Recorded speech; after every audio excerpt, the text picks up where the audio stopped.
यांच्यावर कायदेशीर कारवाई करा. त्यांचं पाहून घे. त्यांनी आम्हाला सुद्धा एक पत्र दिलेलं आहे त्यांची पूर्ण मागणी. यांना जर न्याय नाही भेटला आम्ही सुद्धा त्यांच्या पाठीशी राहून असं उतरणार आंदोलन करू. त्यांचं वैयक्तिक हे मजकूर आहे. त्यांनी गाव गुंड आहे ना तो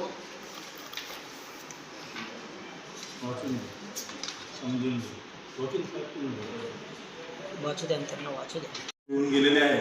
ती पाईपलाईन घेऊन जात असताना माझ्या अर्धा एकर क्षेत्राचं संपूर्ण नुकसान झालेलं आहे आणि मी अल्पा असल्यामुळे त्यांनी गेल्या 3 वर्षापासून कुठलीही परियोजना त्या ठिकाणी केलेली नाही आणि तो कुठल्याही गोष्टीला जुमानत नाही.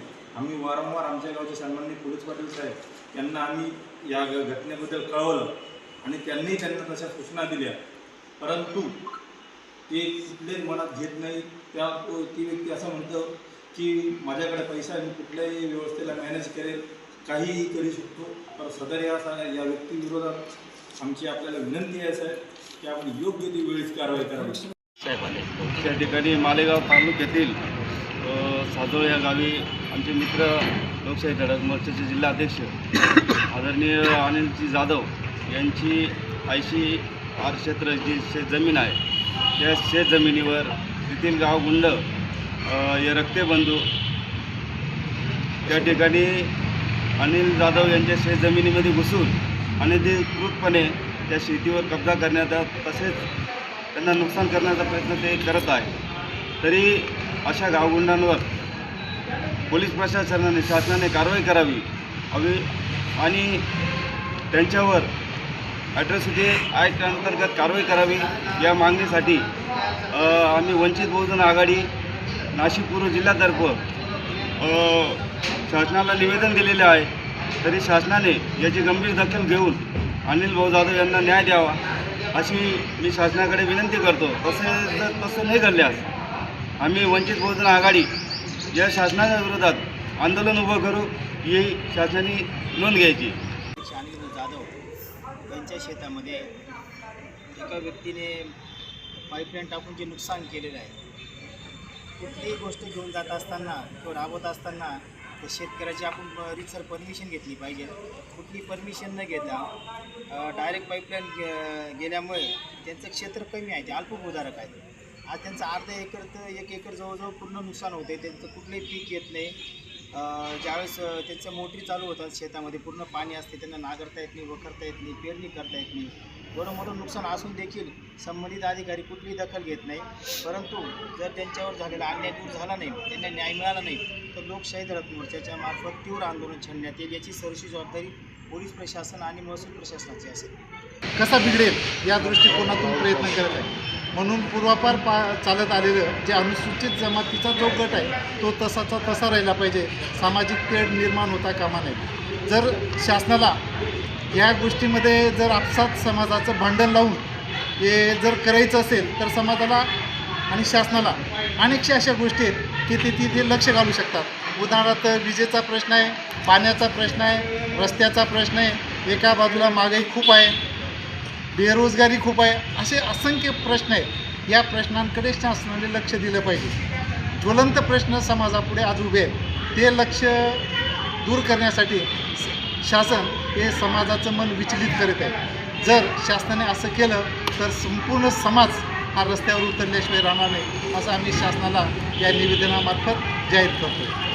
यांच्या मालकीची वहिवाटीची जी 80 आर क्षेत्र आहे या क्षेत्रावर अतिक्रमण करण्याचा या क्षेत्रातून नासधूस करण्याचा प्रयत्न गेल्या वर्षभरापासून तेथील एक सावकार हे करत आहे.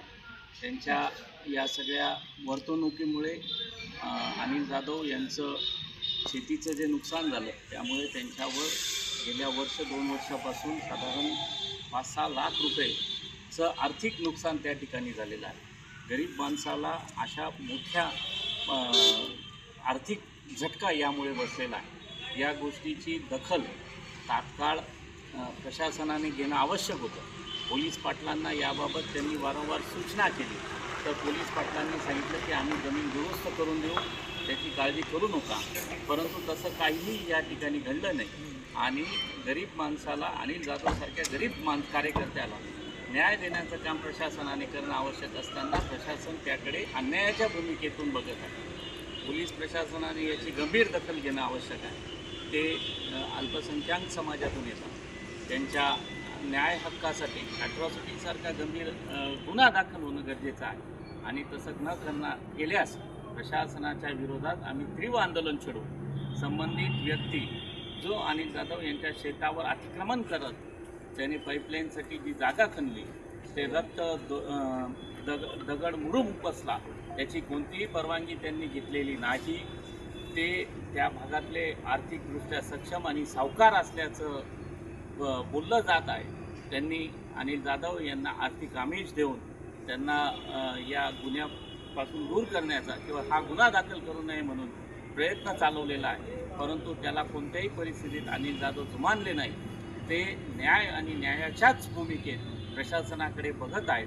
प्रशासनाने न्यायदानाचं काम करावं आणि जो सावकार या सगळ्या भागाला वेटीस धरून गोरगरीब शेतकऱ्यांवर अन्याय करतो आहे, त्यांची जमीन हडपण्याचा प्रयत्न करतो आहे, त्यांच्या जमिनीची नासधूस करण्याचा प्रयत्न करतो आहे, त्यावर कठोरात कठोर कारवाई व्हावी अशी मागणी सन्माननीय अप्पर जिल्हाधिकारी महोदय यांच्या माध्यमातून शासनाकडे आम्ही करत आहोत. आज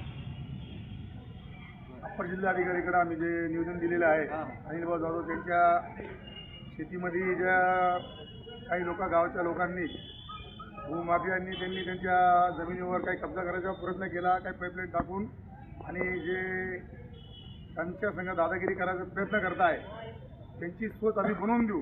त्यांना असं वाटत असेल का अनिल भाऊ एकटे आहेत, तर अनिल भाऊ एकटे नाहीच. अनिल भाऊच्या मागं राष्ट्रीय चर्मकार महासंघाचे बोमडावजी घोलप साहेब संपादक वगैरे, आणि त्याच्यामध्ये आमचे जो चर्मकार समाज बांधव, त्याच्यानंतर आमचे जे बौद्ध समाज बांधव, शेखरदादा पगारे यांचे जे मित्र कंपनी आहे, आम्ही सगळे त्यांच्या पाठीशी आहोत.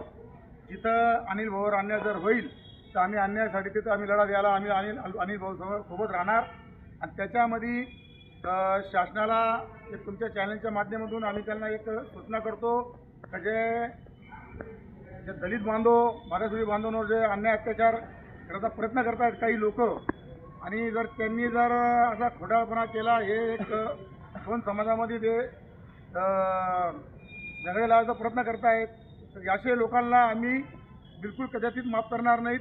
आणि त्याच्यामध्ये काही लोकांनी असं वाटत असेल त्यांना का बा अनिल भाऊची जी जमीन आम्ही हडपून घेऊ आणि अनिल भाऊला गावातून काढून देऊन, अनिल भाऊ जे मालेगावमध्ये जे छोटे मोठे कार्य करत राहतात, जे संघटना त्यांच्या संघटनामध्ये, या राष्ट्रीय समाजच्या संघटनामध्ये ते कामं करत राहतात, काही लोक त्यांच्या जर कोणी त्यांच्या पाठीशी कोणी दुसरं कोणी असेल आणि त्यांना जर अनिल भाऊला त्यांना कोणी दाबाचा प्रयत्न करत असेल तर आम्ही हे खपून घेणार नाही.